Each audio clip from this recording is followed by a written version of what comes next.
Greetings and welcome once again to the Gaming Codex, the show right to explain to you all the various words and terms used to describe video games and the video games industry. And today's term is that of endgame. And what exactly would that be? Well, according to a general-ish definition, the endgame refers to the part of the game where level advancement is no longer the goal and other activities take center stage. Or if you want to go by the old definition before video games, the stage of a chess game after major reduction of forces, also the final stage of some action or process. Meaning that it's the last bit of the game before you actually finish it. The part that happens when there's nothing left to collect, no new weapons, no new abilities, no new skills, no new enemies to meet. There's just the final stage leading up to what perhaps in some games is the confrontation with the boss, and then the ending. Although some video games will purposefully change the way they are played when you get near the end, maybe because the developers realized that after you've achieved all the progression necessary, after you've gotten all the guns, there really isn't all that much to do with them, so they add something different, something that will change the experience of the game up until now.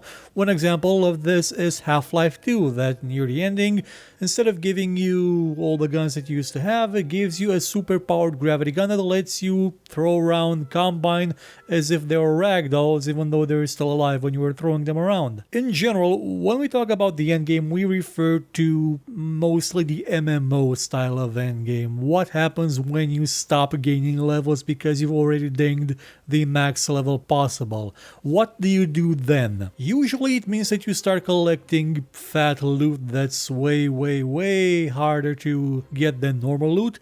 Loot that will be absolutely useless after the next expansion comes along and power creeps its way through your inventory, meaning that all the effort you've spent actually collecting those items will be not really worthwhile. Making an endgame is not really all that easy in an MMO because at its basis an MMO is built for you to be on a constant treadmill of achieving meaningless statistics, usually the level. Few of them actually focus on being fun or interesting to play. So, when you do get to max level, sometimes you will get prestige levels, meaning that you can reset your level to 0 basically and start over again, but this time you have a check mark, a star around your name or something like that, some extra little tiny bitty bonus that may or may not be actually good for something down the line. When not doing that, some games will offer you, well, other treadmills to chase, like leveling up your crafting abilities or shoehorning in a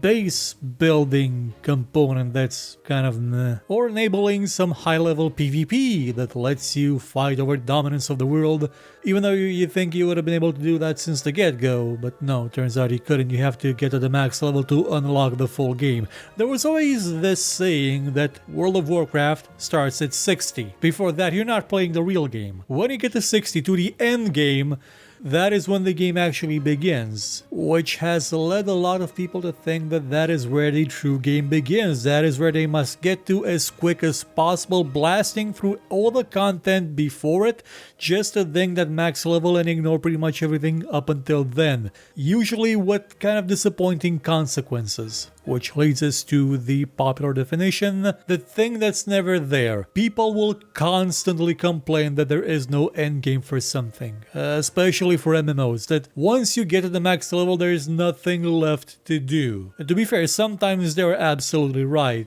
Some games ship with not enough content in the higher echelons for you to actually have something to do in there, mostly because they're newly released and they maybe didn't think people would get to that level that soon. Sometimes you'll not even find enough quests to actually give you the experience necessary to reach max level. I believe that Age of Conan had that problem when it was released, where people were, I think, constantly killing elephants over and over again endlessly to be able to get enough experience to achieve the maximum levels because the quests had ended sometime before that. Star Trek Online was also criticized for not having an endgame, usually by players that got to the maximum level in 2 weeks. But that is where the ongoing support of an MMO comes from adding more stuff to do once you've done the stuff that's already in there. And Star Trek Online is a great example of how to keep a game going. going, because it's gotten so much content that I haven't played it in like 5 years, and I don't really remember where I left off. I think I had just spoken to Spock about him realizing I was from the future and I was sent back to the present. No, wait. It was something to do with Tasha Yar, which was also a time travel thing, but that's besides the point. Endgame in MMOs is a bit of a misnomer because it's not going to be there for long as the ending bit. There will be more stuff added to it. It's more of a buffer area, if you will, a respite, where you can take a load off and look at all the things you've done up until now, maybe put some things into context, maybe try and do some of that socializing thing that the MMOs are sort of about, because that is a major component of an MMO, getting together with other people, playing with others, interacting with others. That is not just the end game, that is the game. For a lot of MMOs, they're actually built like MMOs and not like single player grind fests, or occasionally somebody griefs you or helps you grind better, or to grief someone more annoyingly. So what would be the marketing definition of endgame? It would be, well, maybe if it didn't power to the maximum level in 1 week, you could be enjoying the top level PvP now with everybody else, instead of being alone and sad because everybody's still enjoying the rest of the game. Game developers tend to be constantly surprised by, or they used to be constantly surprised by, exactly how quickly some people can grind through levels.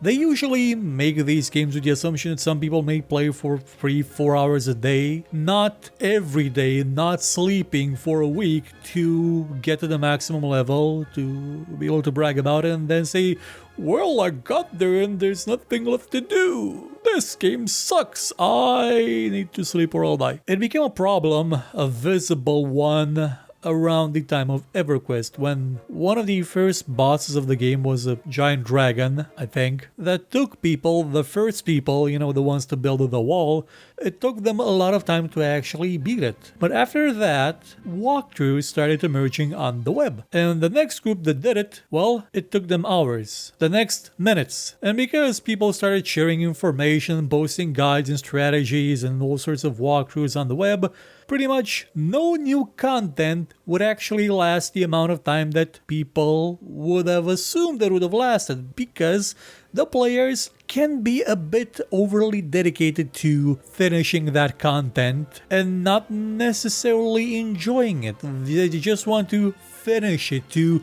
go through it, to make sure it's done, to complete it.